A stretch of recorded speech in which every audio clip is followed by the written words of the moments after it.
Bom dia a todos. Hoje eu venho gravar esse vídeo porque foi liberado um vídeo do Dr. Quirino Cordeiro, que é representante do Ministério da Cidadania, como secretário de Cuidados e Prevenção às Drogas, que ele intitulou como A Farsa da Maconha Medicinal.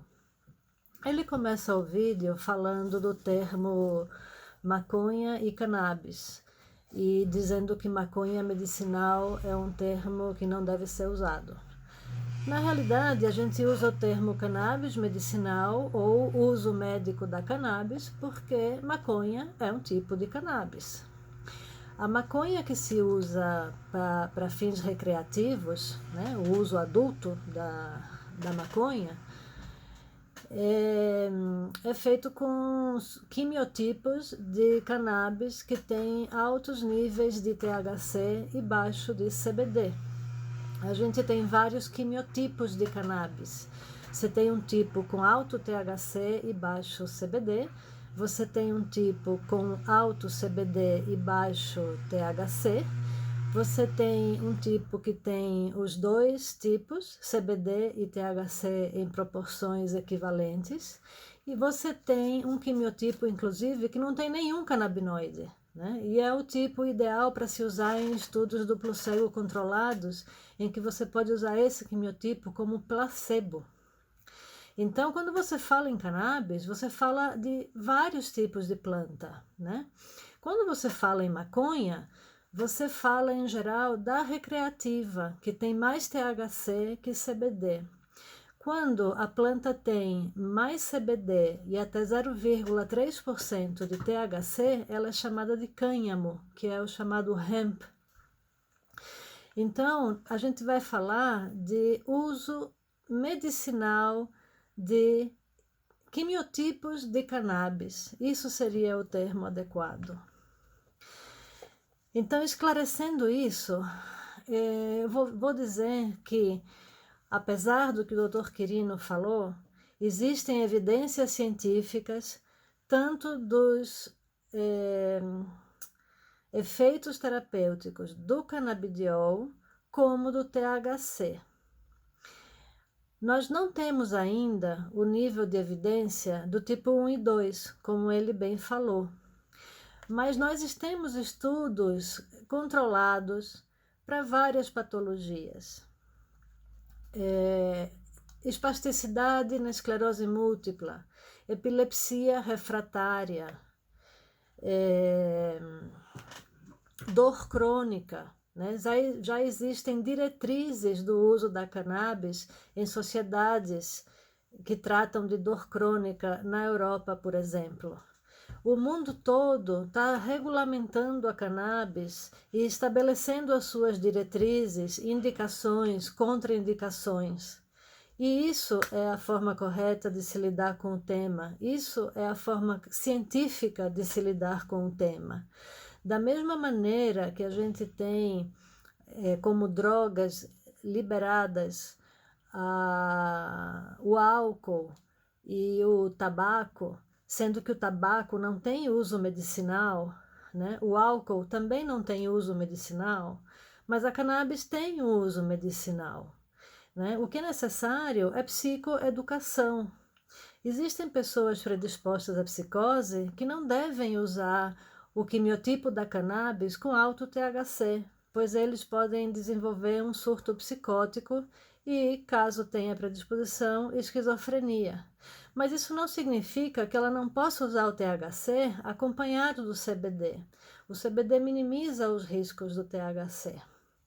Então, seria imprudente você não orientar a população sobre isso. Então, a saída não é proibir, a saída é educar para que cada pessoa receba o que precisa, sabendo dos riscos e dos benefícios, da mesma maneira que você prescreve uma medicação.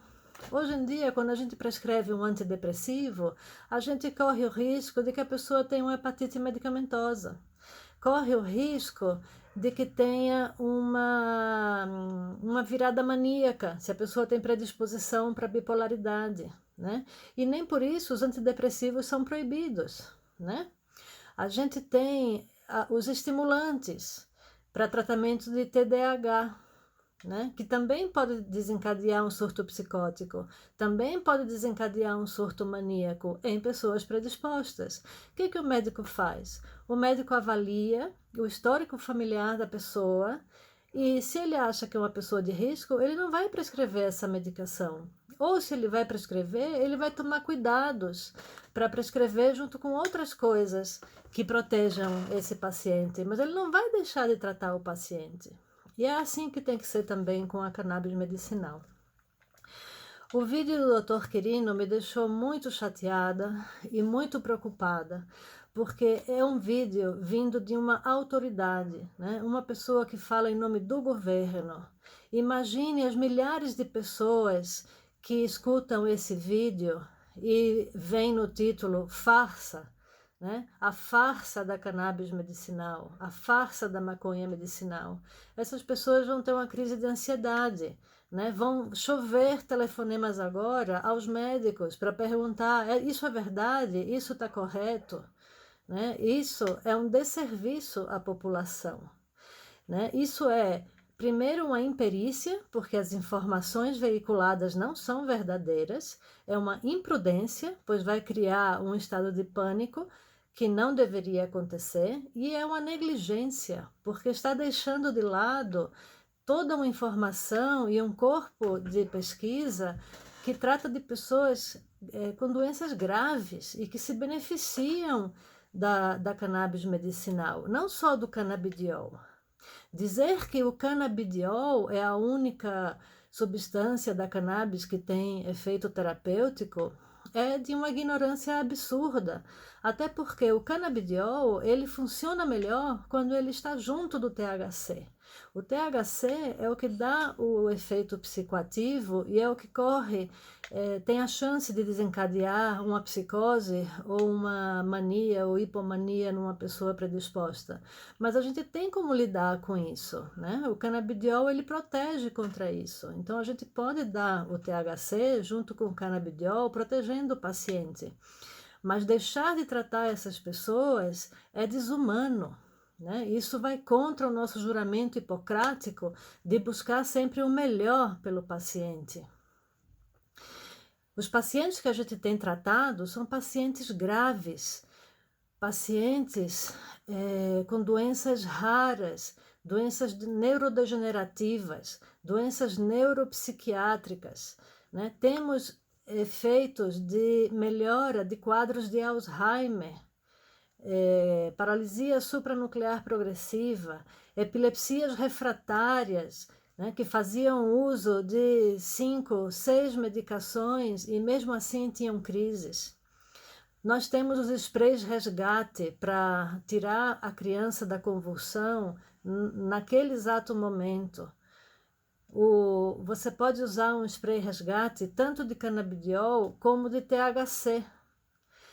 Né? Paradoxalmente, ao contrário do que se diz, o THC também tem esse efeito terapêutico anticonvulsivante. Por exemplo, o spray resgate da Abrace, ele é composto de THC e ele tira uma convulsão em segundos. Uma pessoa que tem uma crise convulsiva, que muitas vezes dura 30 minutos, 40 minutos, e a pessoa pode morrer, pode perder a oxigenação no cérebro e vir a ter lesão cerebral, né? Imagine o tempo que leva pegar uma criança dessas, levar para o hospital, fazer um diazepam injetável. Se você tem esse spray em casa, você tira da crise em segundos. Né? Isso é um milagre, isso é uma revolução na medicina. Isso não pode ser negligenciado. As indicações da cannabis medicinal, elas são enormes e variadas. Variam desde cânceres, né? THC em altas doses diminui tamanho de tumor, diminui metástase. Doenças neurodegenerativas, doenças autoimunes, doenças inflamatórias, dor crônica, né? E inclusive ansiedade, insônia, depressão, sim, por que não? Né? Por que a cannabis atua em todas essas doenças. É porque é panaceia? Não, é porque nós temos um sistema endocannabinoide que vem sendo descrito desde a década de 60, desde os trabalhos de Mechoulam, com colaboração de brasileiros, como, por exemplo, o professor Carlini. Então, dizer que não existe evidência é de uma ignorância e é de uma perversidade, porque dá a impressão à população de que não temos estudos, e nós temos estudos. E existe segurança, e existe eficácia no uso da cannabis medicinal. Só que, como qualquer tratamento, tem que ser ministrado por um médico habilitado e que saiba usar a droga. Um cardiologista estuda para poder usar os antipertensivos e para poder usar os digitálicos e para usar todas as drogas que mexem com o sistema cardíaco, né? E o sistema cardiológico é um sistema. O neurologista, ele estuda para poder ministrar todas as medicações que ele usa na neurologia e assim por diante. Então, o médico, ele tem que estudar o sistema endocannabinoide e aprender a usar os produtos derivados de cannabis. Há uma contradição também em relação a dizer que só o canabidiol é eficaz e que o canabidiol sintético vai ser melhor, né? Isso também não é verdade. O canabidiol, ele sozinho não tem tanta eficácia, mas quando ele está junto do THC, junto de terpenos, junto dos outros canabinoides, porque existem mais de 140 canabinoides na planta, ele tem muito mais eficácia. A prova é que um extrato artesanal ele é eficaz com doses muito menores, 10 vezes menores às vezes do que um óleo importado. Os estudos com canabidiol puro usam doses de até 800 miligramas, enquanto que às vezes com 5 miligramas de um óleo artesanal você já consegue o mesmo benefício. Se torna muito mais barato. É mentira dizer que o canabidiol sintético vai ser mais barato. Ele não vai ser mais barato, ele vai ser mais caro. Por quê? Porque você precisa toneladas e toneladas de cannabis para poder extrair um pouco de canabidiol, né? E o preço do canabidiol vai ser mais de R$ 2.000 o frasco. Ninguém tem condição de pagar isso em doses altas como são necessárias o canabidiol sintético. Então, a população, ela precisa ter direito ao uso da cannabis artesanal. Para ela, é barato, é acessível e é muito mais eficaz. É um crime contra a humanidade não permitir que seja feito o cultivo da cannabis medicinal no Brasil. E caso as autoridades não permitam o cultivo no Brasil, que continuem permitindo a importação tanto de produtos com canabidiol como com THC. Os extratos sintéticos, né, as substâncias sintéticas, não têm a mesma eficácia. Bom, então essa é a minha opinião, não só a minha, mas a de vários médicos que atuam na área e que têm experiência na lide com o paciente usando cannabis medicinal. Eu tenho uma experiência já de alguns anos tratando pacientes com a cannabis medicinal e posso dizer que até agora não tive absolutamente nenhum caso de psicose, nenhum efeito adverso grave com o uso da cannabis medicinal, seja os extratos artesanais, seja os extratos importados.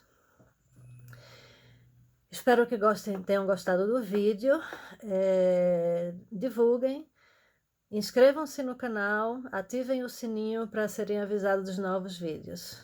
Muito obrigada e até a próxima.